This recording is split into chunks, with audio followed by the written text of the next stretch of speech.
சுவாமியே சரணமையப்பா. அடியன் கஜபதி குருசாமி. நம்ம அசோக் குருசாமி ஒரு கேள்வி கேட்டிருக்காங்க. அந்த கேள்வி எப்படின்னு கேட்டிங்கன்னா, எல்லாருக்கும் தெரிஞ்சிருந்தாலும் கொஞ்சம் விளக்கமாக அந்த விரிவான முறையில் நம்ம சொல்லணுன்ற ஒரு சூழ்நிலையினால இதை பதிவு பண்ணுறோம். இன்றைக்கி மண்டல விரதம் 48 நாளா, 41 நாளா, 45 நாளா அப்படின்னு ஒரு கேள்வியை முன் வைக்கிறாங்க. நிறைய பக்தர்களுக்கு இந்த கேள்வி இருக்குது. இந்த 48 நாள் அப்படின்றது என்ன மண்டலம் அப்படின்னா, தமிழர்களுடைய முறைப்படி 48 நாள் மண்டல விரதம் கண்டிப்பாக இருந்தாகணுன்றது காலங்காலமாக பல குருமார்களால் வலியுறுத்தப்பட்டு இருக்கக்கூடிய ஒரு முக்கியமான ஒரு பதிவு. அதில் பார்த்தீங்கன்னா 12 ராசி, 9 நவகிரகம், 27 நட்சத்திரம், இதை மூணுமே கூட்டி பார்த்தீங்கன்னா 48 நாளுக்குன்ற கணக்கு வச்சு அந்த மண்டல விரதம் இருக்கிறாங்க.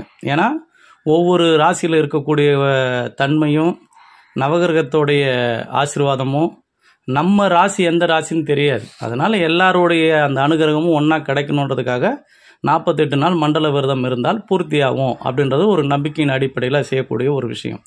அதே மாதிரி 41 நாள் என்னன்னு கேட்டிங்கன்னா, பஞ்சபூதம் சொல்லக்கூடிய நீர், நிலம், ஆகாயம், காற்றுன்னு சொல்லக்கூடிய அந்த பஞ்ச பூதங்களுடைய கலவை தான் 41 நாள். 4 + 1 5.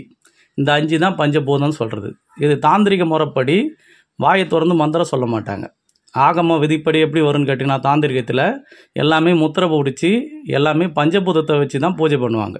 பேசுறது, செய்கிறது, பரிபாஷையில் தான் எல்லாமே நடக்குமே தவிர்த்து மந்திர உச்சாடனம் பண்ண மாட்டாங்க. அப்போ 41 நாள்ன்றது பஞ்சபூதத்தோடைய அடிப்படையை வச்சு கேரள மரபுப்படி அந்த தாந்திரிக முறைப்படி 41 நாள் விரதம் இருந்து மலைக்கு செல்வது அது ஒரு வகையான தன்மை.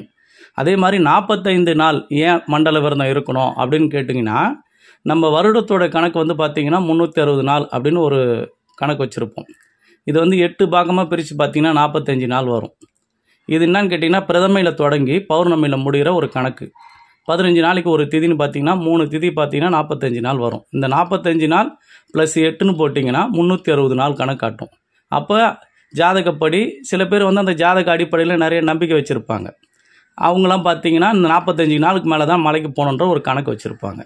இது எல்லாமே ஒரு வகையான தன்மையாக இருந்தாலும், சபரிமலையை பொறுத்தளவுக்கு மண்டல விரதன்றது 48 நாள் முழுமையாக இருந்தால் தமிழர் மரபுப்படி, ஏன்னா ஐயனார் அப்பந்தான் அங்கே ஐயப்பனாக இருக்கிறதாக ஐதீக வரலாறு முறைப்படி சொல்லக்கூடிய ஒரு உன்னதமான உண்மையான நிகழ்வு பார்த்திங்கன்னா, ஸ்ரீ தர்மசாஸ்தா நம்ம தமிழர் மரபுப்படி ஐயனாரப்பனாக கும்பிடக்கூடிய தெய்வம் தான் அங்கே இருக்கிறதாக நம்பப்படுகிறது. சொரிமுத்தையனார் கோயிலில் இருக்கக்கூடியவர் தான் சபரிமலையில் ஸ்ரீ தர்மசாஸ்தான்ற வடிவத்தில் இருப்பதால் 48 நாள் விரதம் இருந்து போனால் கண்டிப்பாக அது பூர்ணத்துவம் பெறும். ஏன்னு கேட்டிங்கன்னா, இது 41 நாள் அது உள்ளே வந்துடுது, 45 நாள் அது உள்ளே வந்துடுது, 48 நாள் அது உள்ளே வந்துடுது. அப்போ 48 நாள் கரெக்டாக முடிகிற மாதிரி நம்ம யாத்திரை இருந்ததுன்னா கண்டிப்பாக நம்ம அந்த பழைய மரபுப்படி போகிறதுக்கான வாய்ப்பு கிடைக்கும். எல்லாரும் மண்டல விரதம் இருந்து மலைக்கு போகிறது தான் சால சிறந்த வழி. அதுதான் பழைய குருமார்கள்லாம் நமக்கு வலியுறுத்தி சொல்லக்கூடிய ஒரு உன்னதமான வழி. நம்மளுடைய கும்பாபிஷம் பார்த்திங்கன்னா 48 நாள் மண்டல